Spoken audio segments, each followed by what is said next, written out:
I will start by introducing myself. My name is Josh Houry, and I am the Community Relations Coordinator here at the Saskatchewan SPCA. Thank you for joining us for the latest in our webinar series, Safe Places for People and Their Pets. I would also like to start off by recognizing the land on which I live and work and where I am today is Treaty 4 territory and the traditional lands of the Cree, Assiniboine, and Saulteaux peoples, as well as the homeland of the Métis. And I would also like to acknowledge and pay my respects to the ancestors of this land. As I had mentioned earlier, if you are just joining us, please take a moment to introduce yourself in the chat. Tell us a little bit about yourself, where you're working, and if there's something that you're hoping to learn in today's webinar. As you may know, the victims of intimate partner violence often stay in a violent situation rather than leave without their pets, and there are limited options for animal owners who want to leave an abusive relationship. Currently, most domestic violence shelters in Saskatchewan do not allow pets. This webinar, it's actually part of a three-part series, explores domestic violence and how it affects both people and their pets. And during today's presentation, we'll hear from Ali Phillips, Crystal Giesbrecht, and Laura Smud, and they'll share information on how you can take action to help those that are looking to escape a situation of violence. We invite you to share your questions or ask your questions using the Q&A feature at the bottom of your screen.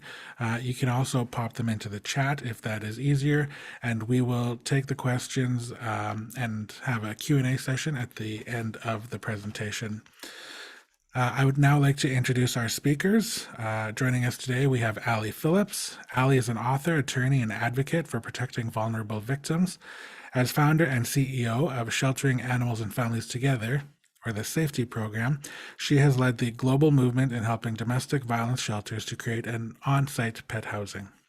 With over 25 years of experience in helping animal and human survivors of abuse, she has been educating criminal justice professionals since 1997 and specializing in how animal abuse links to family violence. She is an award-winning book author and is on the steering committee of the National Link Coalition, past chair of the State Bar of Michigan's Animal Law Section, and a member of the National Coalition on Violence Against Animals.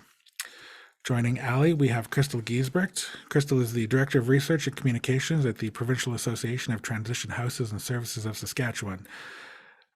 PAS is the Member Association for Domestic Violence Shelters and Counseling Centers. She's a PhD student in the Department of Justice Studies at the University of Regina and a member of the Canadian Femicide Observatory for Justice and Accountability's Expert Advisory Panel. Crystal's work at PATHS includes educating professionals and the public on best practices for supporting survivors of intimate partner violence and conducting research relating to intimate partner violence. She has conducted research in Saskatchewan on the connection between intimate partner violence, animal maltreatment, and the need for animal safekeeping. We also have Laura Smud, and Laura is the Family Ties Coordinator at the Saskatchewan SPCA. With her volunteer and work experience helping both people and animals, Laura recently joined the Sask SPCA in the newly created position of Family Ties Coordinator. After completing her Bachelor of Social Work degree, she served as the first of Jordan's Principal Service Coordinator for the Saulteaux First Nation. She continues to work on a casual basis as a medical social worker at Royal University Hospital and as a veterinary assistant at the Western College of Veterinary Medicine's Veterinary Medical Center. Thank you, Laura, Crystal, and Ali for joining us today, and we will get started with Ali.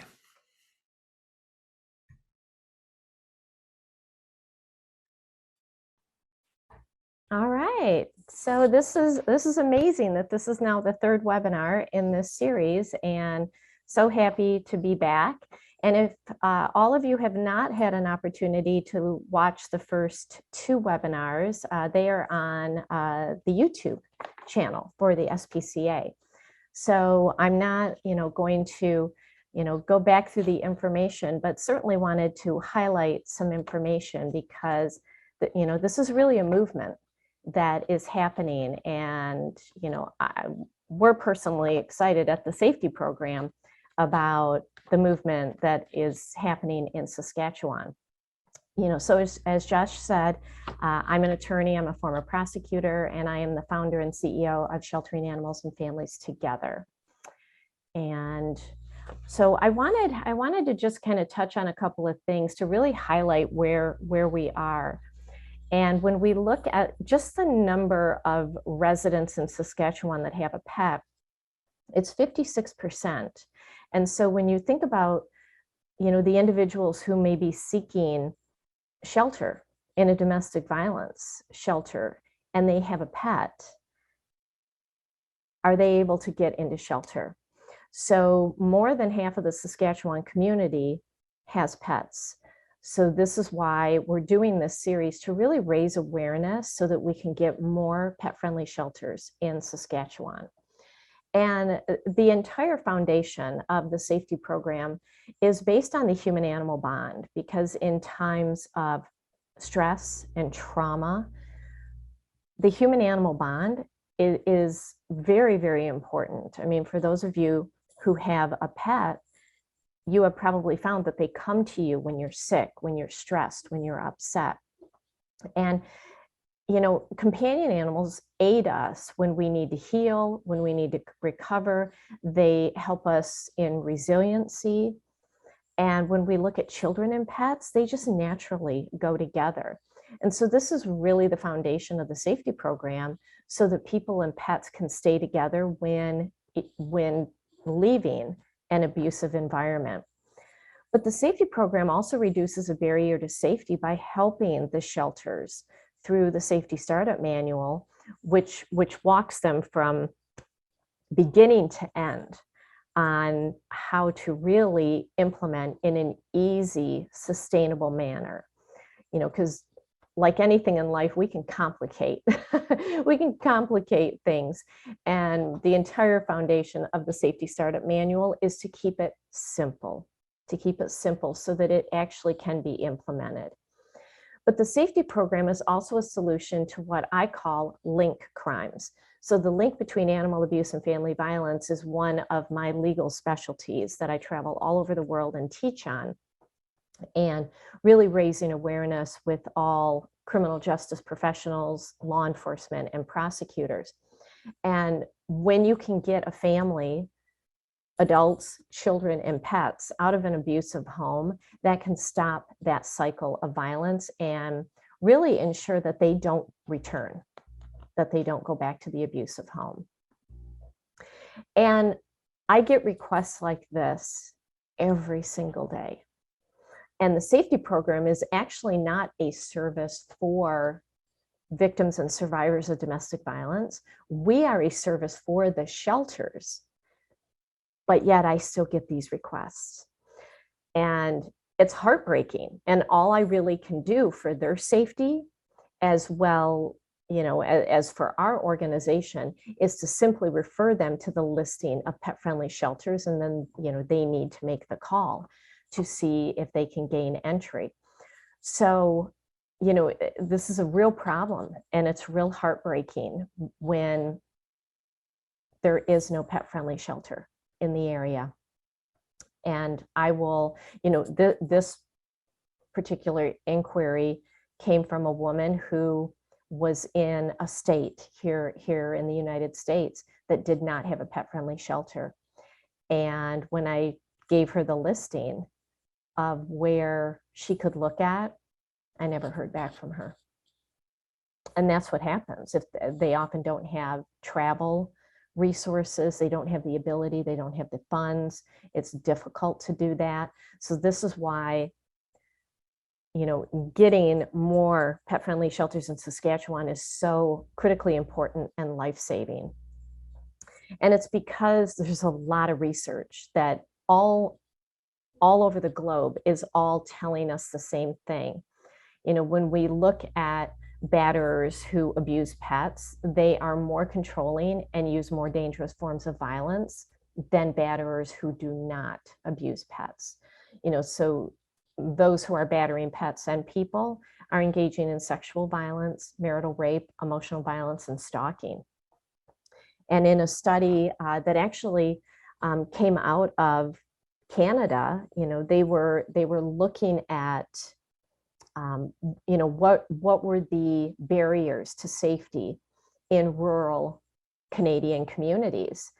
And, they identified that animal abuse was a barrier to safety, as well as social and geographic isolation, poverty, lack of social services, inadequate transportation, and firearms. And this is what silenced domestic violence victims from leaving or reporting. And in this study, the pets and even the farm animals were threatened, were harmed, were neglected as a control mechanism. And if you have no place to take your pets, especially farm animals, horses, cows, sheep, then what are your options other than to stay or experience homelessness? And then in a study in 2017 out of Ontario, 90% of the women that were surveyed in this study said that their pets had been mistreated. And 56% of the women delayed leaving the abusive home because they didn't know where to take their pets. And 1/3 of the women who actually went into shelter considered returning to the abuser because their pets were left behind. And that's what the safety program is trying to eliminate. It's eliminating the barrier so that people and pets can leave together and stay together and not go back. And so, we're getting a lot of research that's saying that domestic violence shelters, fortunately or unfortunately, pets are now a part of your world. With 56% of Saskatchewan residents having a pet, this is now a part of your world. And so having a greater understanding of how animal abuse and domestic violence links together is going to help you do an even better job in helping to keep them safe. And so this is what we look like in North America right now. In the United States, we have confirmed on our end, we have 46 states that have at least one shelter. And when we look at Canada, I'm pleased to have learned over the last week that Sophia's house in Regina actually is able to take pets. So there is a growing movement within Canada, and this is really, really encouraging. And so, momentum is happening. So when I wrote the first safety startup manual in 2008, there were 4 known shelters in the world, 4. And now have absolutely confirmed 275. I think it's actually much higher than that because I have another 74 shelters waiting to confirm, and many of them are in Canada. Many of them are in Canada. So, this momentum is happening. It's growing in Australia, which we're working with closely, working a lot in Canada. It's growing in the Netherlands and in Spain, and currently in pretty high level discussions with Scotland and the United Kingdom. And we just did a roundtable with the national leaders there, and we're coming back to do another one. So this is growing, and Saskatchewan can actually be part of the momentum and grow more pet-friendly domestic violence shelters. So this is very exciting, and us here at the safety program, we're here to help you every step of the way. And so I just want to share some testimonials. It's really amazing to hear from the shelters and how they say that that their pet housing has been successful. In 15 years, I have literally only heard of one problem.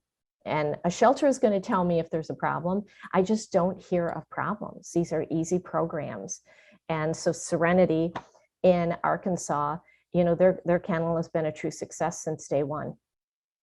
And it really, really helps the pet owners have peace of mind to know that they can leave, to know that they're safe, to know that their pets are with them, and that they do not have to go back in order to care for their pets.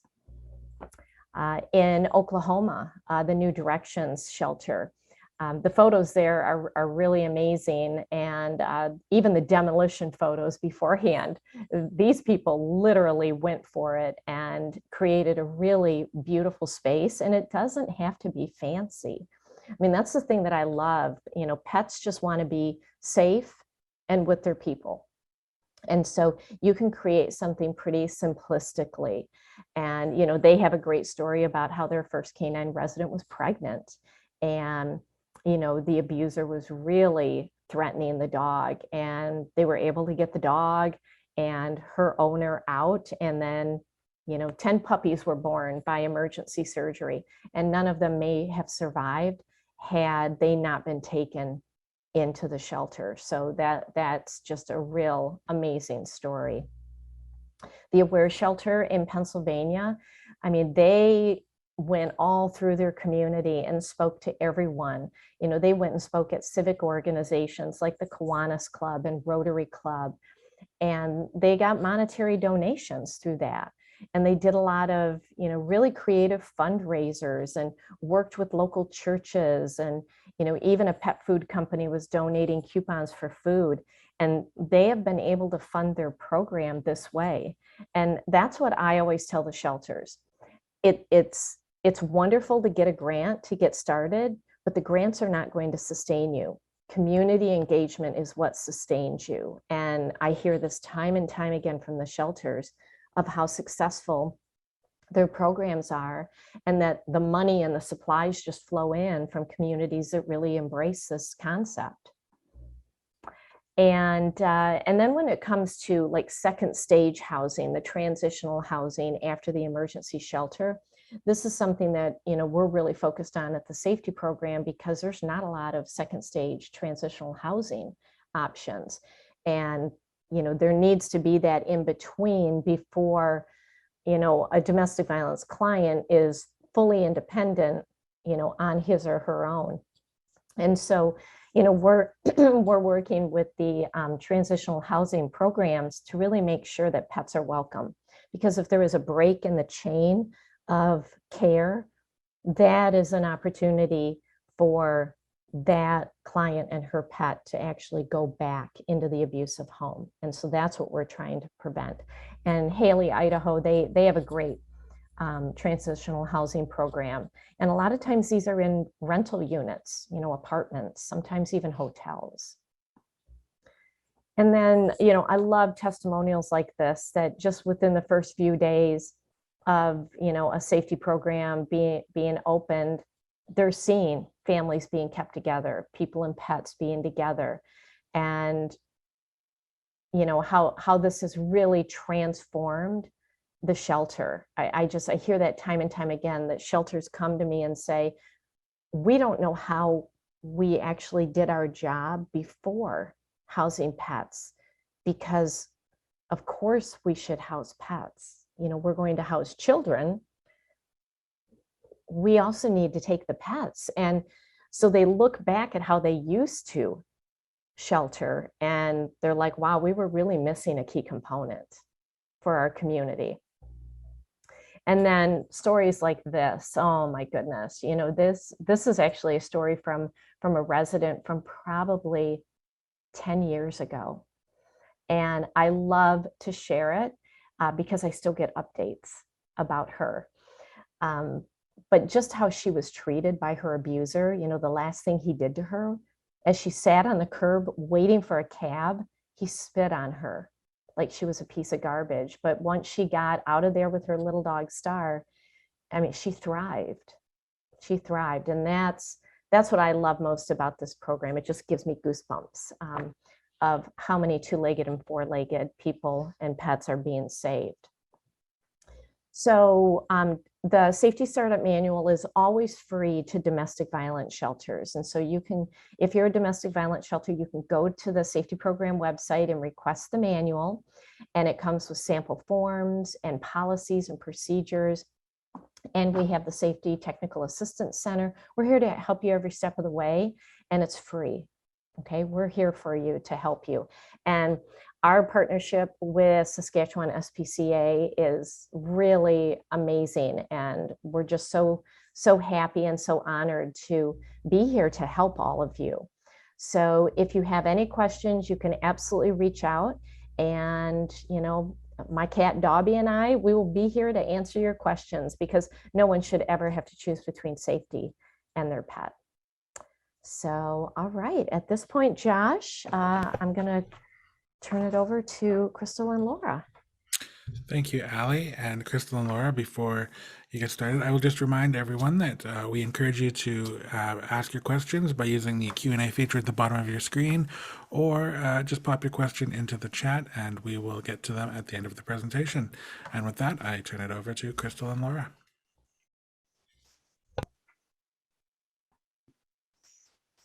Awesome, thank you. And thank you so much to Allie for coming and joining us and sharing all of your wisdom.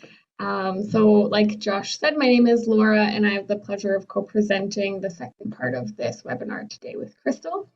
So Crystal works with PAS, the Provincial Association of Transition Houses and Services of Saskatchewan. PAS is a member association for agencies that provide emergency shelter and counseling to survivors of intimate partner violence in Saskatchewan. PAS focuses on research, training, education, and advocacy. I work with the Saskatchewan SPCA, which is a provincial animal welfare organization, and our work ensures continued humane treatment of animals through education, research, and outreach as well. Our two organizations have created a working partnership alongside Saskatchewan towards offering partnership solutions to violence, also known as Stops to Violence. And Stops is a provincial network connecting individuals and organizations across the province. Everyone involved in their network has a common objective to diminish interpersonal violence and abuse and develop engaged communities that are safe and valued. So together, our three organizations have been working for over a decade to help build safer, healthier communities. This includes work completed to develop resources for victims and survivors, such as the Getting Out Guide, as well as multiple research projects that explores the link between domestic and animal abuse in our province. We also work to raise awareness of the violence link, such as hosting webinars like this, and support organizations to develop programs that can assist pet-owning victims when they leave their abusive situation. So a little bit about intimate partner violence and how you can recognize it and how you can help. First, this is our definition of intimate partner violence, which is a range of behaviors including physical, psychological, emotional, verbal, financial, spiritual abuse, excessive jealousy and control, harassment after separation, and can escalate to murder. As many of you have probably heard, our rate of intimate partner violence in this province is over double the national average. While people of all genders can experience IPV, women are most frequently the victims who report to police and seek help at agencies that serve victims and survivors. On average, a woman is killed by a current or former partner every 4 months in Saskatchewan. When people think of intimate partner violence or domestic violence, they often tend to think of physical violence, such as hitting or punching. There are other forms of physical violence as well, such as confining someone inside the home. And IPV includes a whole range of behaviors that are often together in combination, and threats and harm toward pets is a piece of that. And many forms of IPV are not physical. Emotional and psychological abuse are very dangerous. They create a lot of harm for the victim. It breaks down their sense of themselves, and it can exacerbate barriers to seeking help and feeling like others would care or would believe them. Gaslighting is a dangerous form of violence where the perpetrator attempts to make the victim doubt their own sense of reality, tries to tell them that they're crazy. And perpetrators will intentionally isolate a survivor from their family and friends. Sometimes victims aren't permitted to work outside the home, but some people have well-paying jobs and their partner is controlling all the family finances, and they don't have access to money. Beliefs can sometimes be used to justify the violence or to make someone feel like they can't end the relationship. And it can also be another form of isolation if someone is cut off from community when they're not allowed to attend ceremony or worship. And harassment and stalking happens not only after ending the relationship, but it can also take place while someone is still with their partner. So it's common for intimate partner violence to follow a pattern of where there will be abusive incidents, and a perpetrator will either apologize and make some gestures and make things good again, or denies what happened and blames the victim and says they caused it. Then things will be calm again. Sometimes there's a honeymoon period where it's really great and where it's back to like how it used to be in the beginning. And the victim will feel a sense of hope and sometimes feel like things are going to be okay and like they're back on track. And eventually the cycle repeats. Abuse is not always physical and may never leave bruises. You may become concerned about someone because it appears that their partner makes all the decisions, controls all the money, or they need to check in with their partner for permission to do the smallest things. It's not always obvious, and people who are experiencing IPV will present differently. Sometimes a warning sign is when their demeanor changes around their partner. They're looking to them for how to respond to questions, or they seem like they're nervous about doing the wrong thing. They might cancel plans with friends at the last minute because it's just not worth the fight, or their partner makes them. But if they're not ready or they're not planning to leave the relationship, they might be covering for their partner. So I don't need to read this whole list out to you, but the risk factors on this screen come from death reviews that examine common factors in cases where victims are killed in the context of domestic violence. These risk factors indicate a really dangerous situation, especially when they appear in combination. And death reviews have also noted the risk to humans when the perpetrator has harmed animals.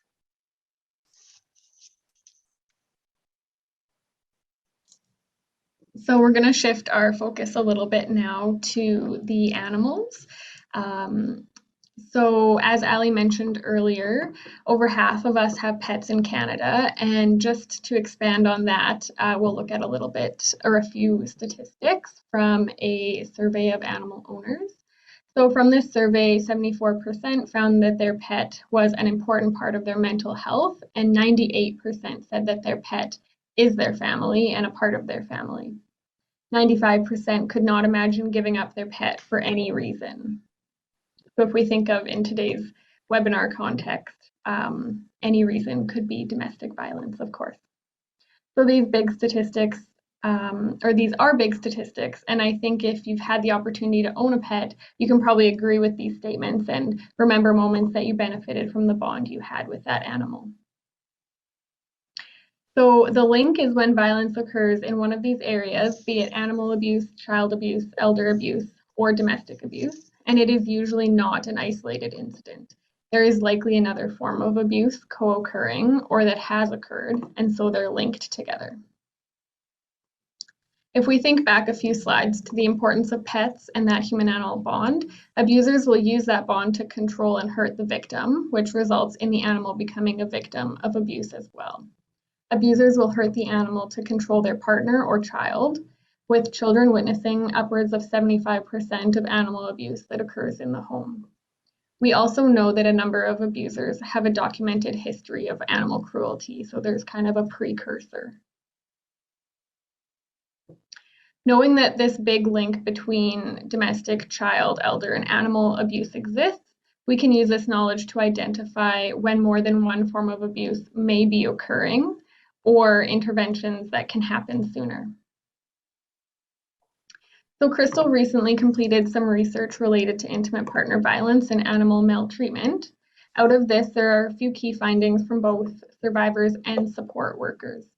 So 80% of survivors reported that their partner had abused or maltreated their animal. Survivors whose partners maltreated their animal had higher scores on measures of intimate partner violence, including controlling behaviors. And again, this research confirmed that there's a large correlation between intimate partner violence and animal abuse. So if you're concerned about someone in your life, the most important thing you can do is tell someone what you noticed and that you're worried in a straightforward manner. Tell them that you care, check in and ask them if they're okay, and tell them that you're available if they want to talk. A mistake that people sometimes make is to jump in and try to solve it or tell the survivor what they need to do. They find out abuse is taking place and they say, you need to leave your partner. I'm going to come and I'm going to help and we're going to pack you up and we're going to get you out of there. And while they may be well-meaning, of course, this is usually not effective. It goes a long way to show someone who is experiencing IPV that you take it seriously. But when you push someone to take immediate action that they weren't ready for, it can feel overwhelming. And it can feel like just another instance of their control being taken away, just like in a relationship. When someone is exiting a relationship where they've been experiencing violence and abuse, there's a lot to think about in terms of shelter and housing and children and pets. And when the abusive partner poses a risk, it's really important to make those arrangements safely without the knowledge of that abusive partner. Friends and family can help by knowing the options that are available in their community for domestic violence services and animal safekeeping programs, and letting loved ones know that there's some options available and saying, I'm here and I'll help you if you want to check these out. If you want to find more information, I can help you look into it.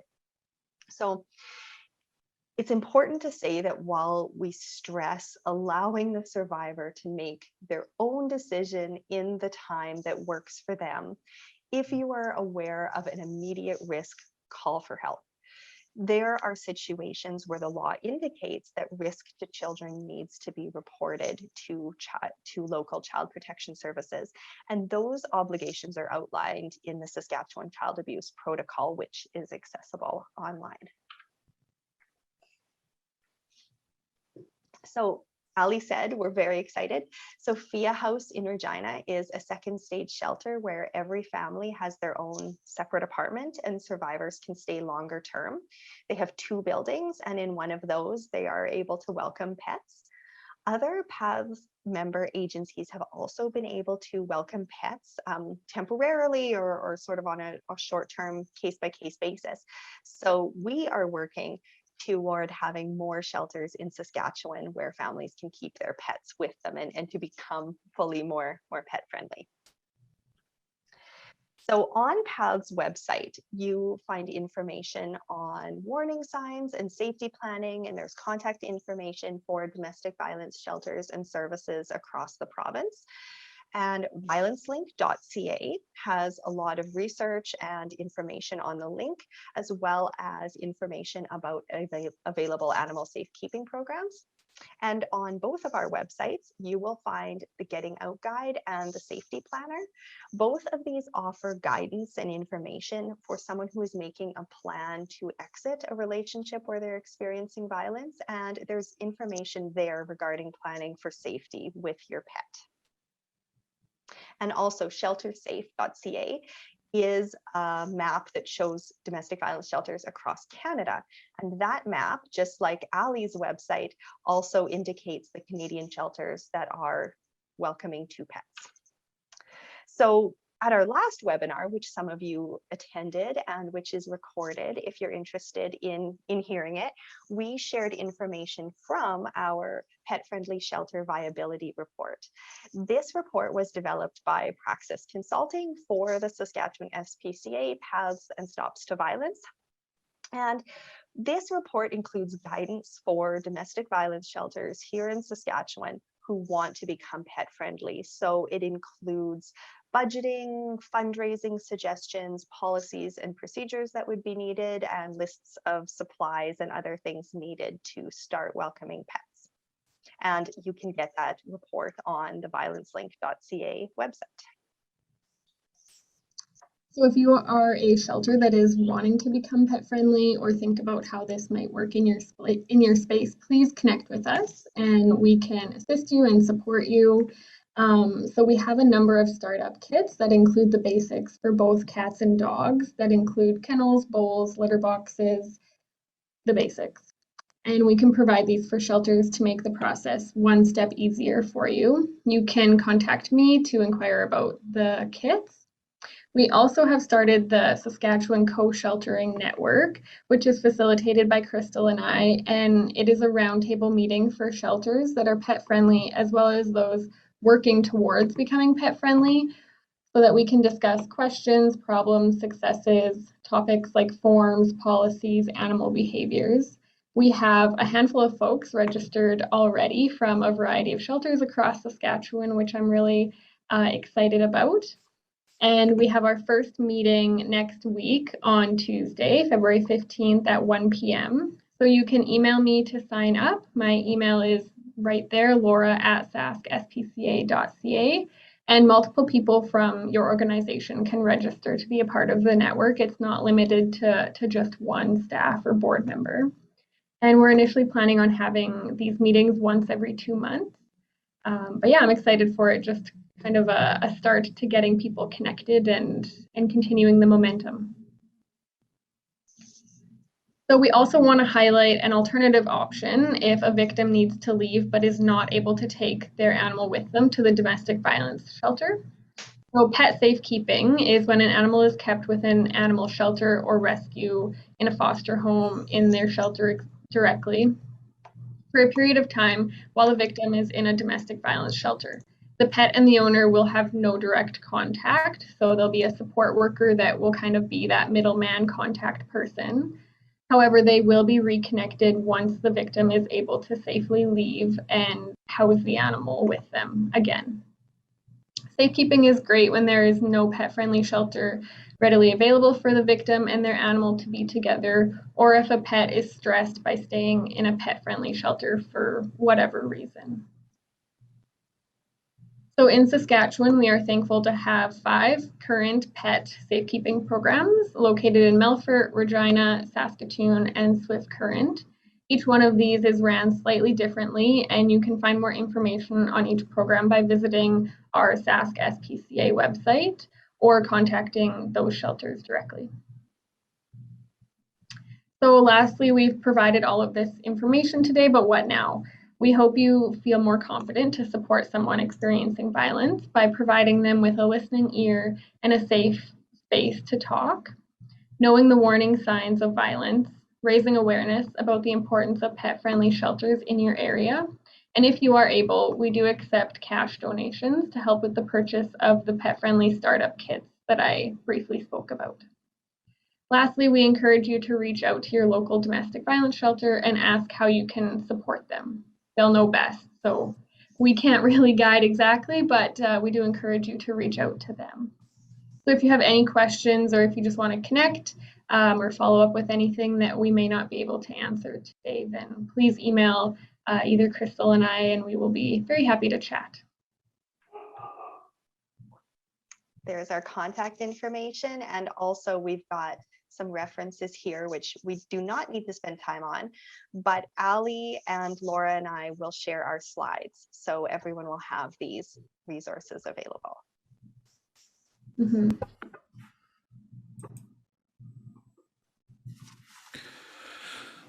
There's definitely a lot of information there, so we are hopeful that you found something valuable, and we are very happy to be able to do a Q&A session here now with Ali, Laura, and Crystal. We do have a question that has come in, but we certainly encourage folks to submit their questions. Again, just pop it in the chat or use the Q&A feature, which you can find if you hover your mouse across the bottom of your screen. You'll see the little Q&A icon down there. The question that has come in is about working with animal control. So in this particular instance, the person asks, have you worked with animal control? I have called multiple times regarding neglect of animals in my community. They refuse to check out the situation unless you provide them with hard documented proof of the evidence. By the time they receive the information, the animals could die. Crystal, from a local perspective, is there any insight that you could provide Unfortunately, I don't think I have any great guidance, but I would be happy to try to find out more and connect with you and see if I can help find the answers later.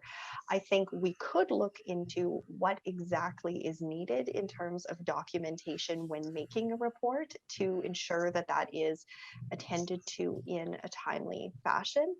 But I also do find the question a bit concerning because animal control, they are the animal welfare professionals and they know how to investigate and they know how to document. What we want is people from all sectors who work with human survivors and just members of the community generally to know how to report so that those professionals who know how to assess animal abuse and maltreatment can investigate. So that's what I think should happen. And from my perspective, that's how it should go with reporting, but we could maybe look into finding a little bit more information about what the process is and work to have some cross-sectoral better information about knowing how to report to each other's services. Yeah, absolutely. And actually, we do have one of our participants in attendance today is with Saskatoon Animal Control Agency. And in the chat, they do mention that Oh, animal thanks can, for clarifying. Okay, this is the yeah, difference. This is the difference between where you report. Thank you so much for clarifying. yeah. So animal control does not deal with neglect or abuse in Saskatoon, only issues related to by law enforcement. And certainly in Saskatchewan, there is an organization called Animal Protection Services of Saskatchewan who is responsible for enforcement of the Animal Protection Act. We know that there is some transition happening in Saskatoon around enforcement within that city, but we also know that Regina Humane Society also has animal protection officers as well. So certainly, if you have concerns, we do encourage you to reach out to the local animal enforcement agency, animal protection agency in your community, and they can provide guidance. You can also contact the Saskatchewan SPCA, and while we are not involved in with enforcement, we certainly are able to, provide some guidance as to who would be the best organization for you to contact with your particular situation.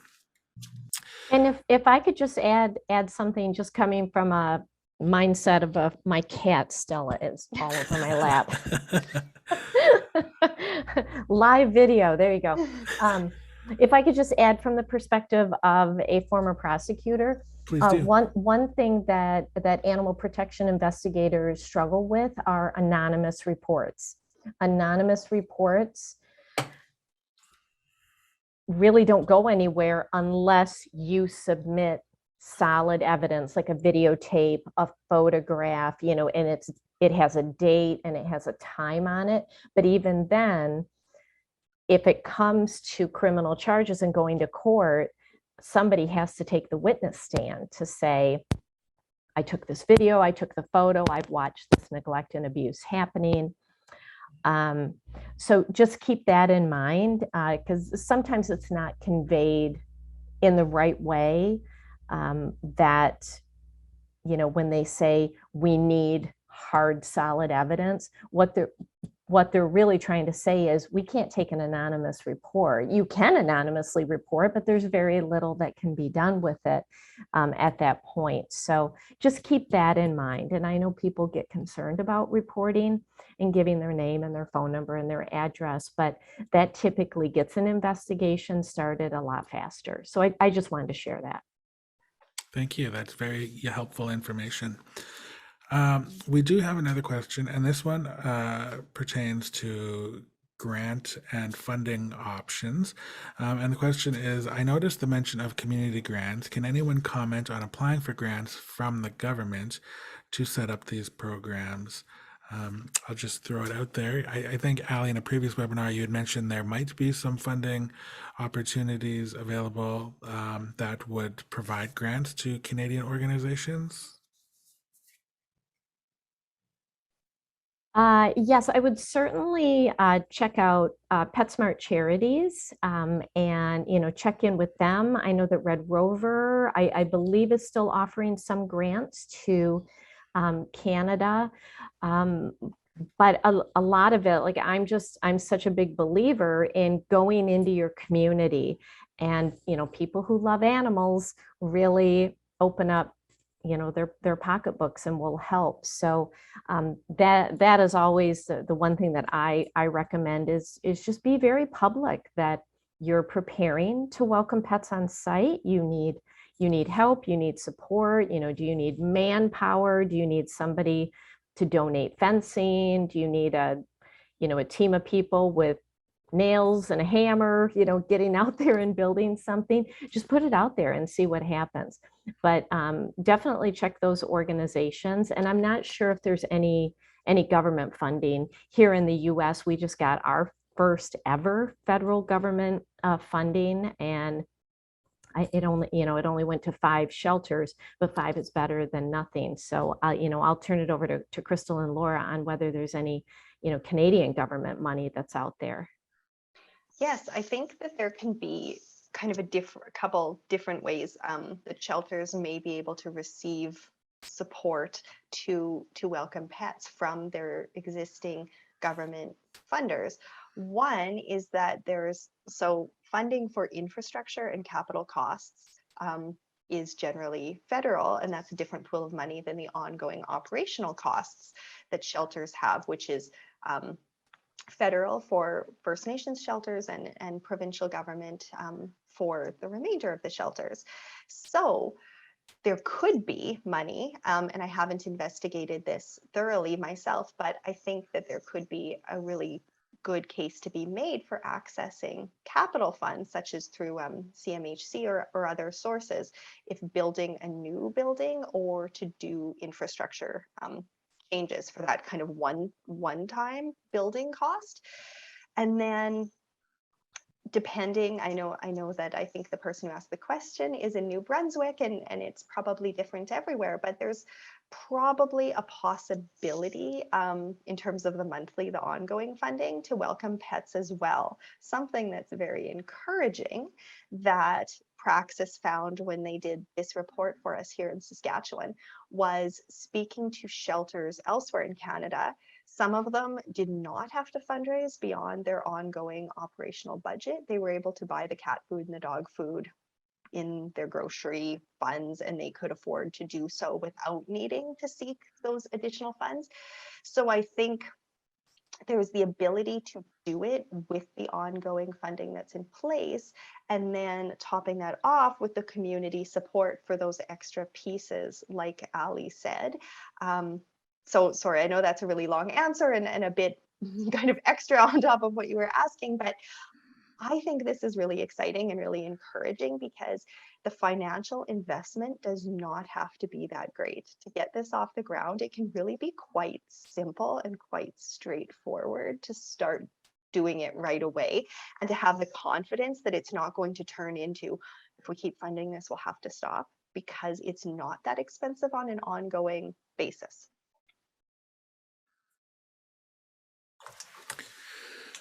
Thank you. And one other question that has come in, and it's regarding the starter kits that we have available. And the question is, are the kits available to organizations such as Victim Services? At least one in case. This person resides in a Northern First Nations reserve. So Crystal and Laura, I think I can turn that over to you for a bit more information on that. Yeah, I would say contact us, please, and we can kind of talk a little bit more about the context and what we may be able to support you with. But yeah, definitely contact us. Right now, our startup kits are more so focused on actual in-shelter housing to make that a possibility, but I don't want to 100% rule it out. Crystal, do you have anything that you want to add to that? Yeah, I agree with Laura. We had this kind of a bit of money that our groups had jointly raised, and we're spending some of that on making the first few kits. But if we can keep raising funds, we can keep making kits and we can keep sharing them. So get in touch with Laura and we'll have a discussion about that. Yeah. And Laura, your email address, laura@saskispca.ca, is the best way to contact you regarding the kits. Yes, absolutely. Just my email. Fantastic. And we don't have any other questions, but I am just wondering if we could do a quick recap. Ali, can you remind us where you can access the safety manual, safety startup manual, and your social media information as well? Sure. Yes. So the website is the acronym SAFETY, SAFT, program.org. And you'll see on there where you can request the manual. There's other downloadable resources. There's the listing of pet-friendly shelters, all sorts of information on there. So definitely, if you know of a domestic violence shelter that has not seen any of these webinars, certainly give them the link so that they can get the manual, but then give them the link to these webinars so that they can get all the background information. And then the safety program is on Facebook as well as on LinkedIn. So, feel free to stay connected there. And maybe you'll see Stella, who has been creating a problem sitting here on my lap. So anyway, if you see her tail. So anyway, so definitely share the link to request the manual with any domestic violence shelter. For grant reporting on my end, it's always free to a domestic violence shelter. So spread the word. Thank you. And then, Laura, can you just mention again the Saskatchewan CoSheltering Network and when the first meeting is taking place and how to get involved with that? Yes, so the Saskatchewan CoSheltering Network, we are having our first meeting this coming up Tuesday on February 15th at 1 p.m. Saskatchewan time. And it'll just be an hour, so from 1 to 2 p.m. You can email me at laura@saskspca to register or just to learn more. And I also wanted to say that I am also available for webinars or trainings on this information on the link for personal companies or organizations as well. Awesome. And then we will just a few seconds here for some closing messages. Crystal, we can maybe start with you. Sure, thanks. Yes, we've referred to a number of things in this webinar that we talked about in the previous two. So as the others have said, you can check out those recordings, but feel free to reach out to any of us. We'll share these reports with you. We can share the past research, and we're happy to have conversations with you one-on-one or at the CoSheltering network meeting where we can talk through in more detail the possibility of applying for funds or fundraising. And we're really looking forward to having those meetings so that we can have some roundtable discussion and hear from some of you what things you're working on and what you need to be able to get started so that we can be of service to help to find some solutions. And we're focused on Saskatchewan, of course. Our organizations are provincial organizations here, but we invite you to join our CoSheltering network meetings. Even if you're in a different province, we would love to have you. And a lot of the things we'll be working on, the policies and the fundraising and all of that, that's going to be relevant no matter where you are. So if you're at a shelter or you're not, if you care about this topic, then we would like to engage with you there. Thanks, Crystal. Laura? Yeah, I echo everything that Crystal said, and I'm just really excited to continue to work and to really see, as Ali had used the word, to see the momentum continue to grow and expand beyond just the Sophia House and beyond our one shelter in Saskatchewan. And yeah, thank you all for coming in, and definitely feel free to reach out and contact us. Thank you. And Ali? So creating a pet-friendly domestic violence shelter, it doesn't rest solely on the shoulders of the domestic violence shelter. It takes everybody to really be there as a partner. So no matter what work you do, you can certainly lend a hand, because through the safety program, we recommend that the domestic violence shelter have an animal shelter partner, that they have a veterinary partner, that they work with agencies that address homelessness. So, you know, regardless of what work you do, you can absolutely help the shelters and just be a resource to them. And this can simplistically be done. It really can. It may feel like, oh my gosh, it's a big project. We don't have the staff, or, you know, we don't have the resources. I know so many shelters who literally made a decision, created one room inside that shelter immediately that was pet friendly, and they took their first pet that same night. It can be that simple. You know, and we're all here to help. We're all here to help. So you're not alone in this. So you've got help. So that's my message. Let's get more in Saskatchewan. But you saw the other provinces where there's no pet friendly shelter, and you know, let's increase across the board in Canada. I never thought the movement would happen this big in the US. And so I know it can happen in Canada. Thanks, Allie. And Crystal, you have one more comment? Yes, the final thing that I wanted to say is, so some of you on this webinar are professionals who work with human and animal survivors, and some of you may be community members who are interested in this topic. And so I had shared a little bit about the warning signs and recognizing intimate partner violence, and how to try to have the conversation in a good way and support someone who's experiencing IPV. And I know I went through that quickly, and it's and that's sort of a quick overview. So the thing that I also want to let everyone know is you can always phone your local domestic violence shelter or service for support and guidance over the phone. Someone who is experiencing IPV, you don't have to commit to going there or receiving any other services. You can just call and get some information. And the same thing for family and friends. If there's someone in your life you're worried about and you want to talk about what you're seeing or figure out how you might start that conversation, call a shelter. Their staff are awake 24 hours a day. They are there by the phone, and they can talk that out with you. So please know that there's more resources available. And if there's some of the things, again, that I referred to in that part of the presentation, the services in your area, or more about having that conversation, feel free to get in touch, and I can send you more on that too. Thank you, Crystal. And once again, thank you, Laura, and thank you, Allie, and thanks to everybody who took your lunch hour to join us today. We really do appreciate it.